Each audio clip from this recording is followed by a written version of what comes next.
اصحاب کہف کی کہانی۔ اصحاب کہف کا قصہ اللہ تعالیٰ کے معجزات کی شاندار مثال ہے۔ اصحاب کہف سے مراد غار کے ساتھی ہیں۔ سورہ کہف اس قصے کو فصاحت کے ساتھ بیان کرتی ہے، اس لیے قرآن پڑھنا ہمارے لیے بہت ضروری ہے۔ جب رسول اللہ صلی اللہ علیہ وآلہ وسلم نے اللہ کا پیغام پھیلانا شروع کیا تو کافروں نے آپ کے علم کو جانچنے کے لیے آپ سے اصحاب کہف کے بارے میں سوال کیا۔ اسی وقت اللہ تعالیٰ نے آپ پر سورہ کہف نازل فرمائی۔ سورہ کہف میں کئی قصے ہیں، اصحاب کہف کا قصہ ان میں سے ایک ہے۔ 250 عیسوی میں رومی شہنشاہ جو کہ ظالم بادشاہ تھا، اس سے لوگوں کو بتوں کی پوجا کرنے پر مجبور کیا۔ اس زمانے میں ایک نوجوان رہتا تھا جو بت پرستی پر یقین نہیں رکھتا تھا۔ وہ اللہ کے ایک ہونے، اس کی وحدانیت کے حوالے سے حضرت عیسیٰ علیہ السلام کے پیغام پر ایمان رکھتے تھے۔ نوجوانوں کا یہ گروہ اس نے اللہ کی تعلیمات پر عمل کرنا شروع کیا اور بتوں کی پوجا کی سخت مذمت کی۔ جب بادشاہ کو اس گروہ کے بارے میں پتہ چلا تو اس نے فوری طور پر اپنے کارندے بھیجے اور ان کو قتل کرنے کا حکم دے دیا۔ یہ سن کر نوجوان اور اس کے ساتھی اپنے آبائی وطن سے فرار ہو گئے۔ وہ ایک کسان سے راستے میں ملے جو کہ ان کے ساتھ شامل ہو گیا۔ اس کے پاس ایک قطمیر نام کا کتا تھا۔ وہ وہاں سے بھاگے یہاں تک کہ غار کے پاس جا پہنچے۔ ان سب نے غار میں پناہ لی جبکہ کتا دروازے پر کھڑا اس کی حفاظت کرتا رہا۔ اللہ ان لوگوں کے ساتھ کھڑا ہونے کا وعدہ کرتا ہے جو اپنے ایمان کو مضبوطی سے تھامے ہوئے ہوتے ہیں۔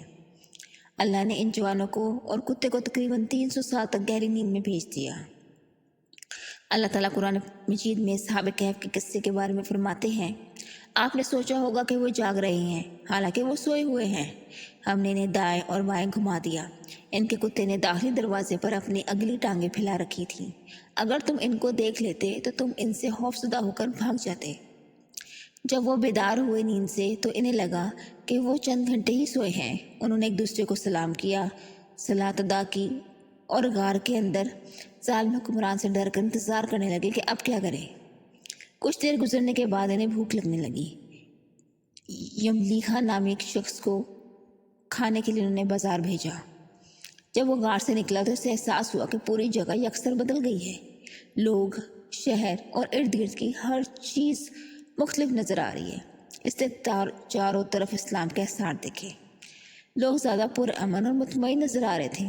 اس نے کھانا خریدنے کے لیے ایک سکہ نکالا تو تاجر نے ایسی قدیم شکل دیکھ کر حیران رہ گیا کہ یہ کہاں کا سکہ ہے اور یہ کتنا پرانا سکہ ہے، اور اس آدمی کو بادشاہ کے پاس لے گیا۔ بادشاہ جو کہ بہت رحم دل پرہیزگار اور متقی آدمی تھا، جو اللہ پہ ایمان رکھتا تھا، اس نے ان سے سارا قصہ سنا۔ موجودہ حکمران بادشاہ، جسے بعض علماء نے تندوسی کے نام سے پہچانا ہے، ایک مومن تھا۔ جب سارے قصہ سننے کے بعد وہ بادشاہ ان سب سے پیدل چلنے ان کے غار میں گیا۔ کچھ عرصے کے بعد یہ نوجوان مر گئے تو انہیں ان کے کتے سمیت غار میں دفن کر دیا گیا۔ اندر سے ان نوجوانوں کے اور کتے کی ہڈیاں نظر آتی ہیں۔ یہ ہے اصحاب کہف کا قصہ۔ اگر آپ کو ایک سٹوری پسند آئی ہے تو پلیز لائک کریں اور شیئر کریں۔ شکریہ۔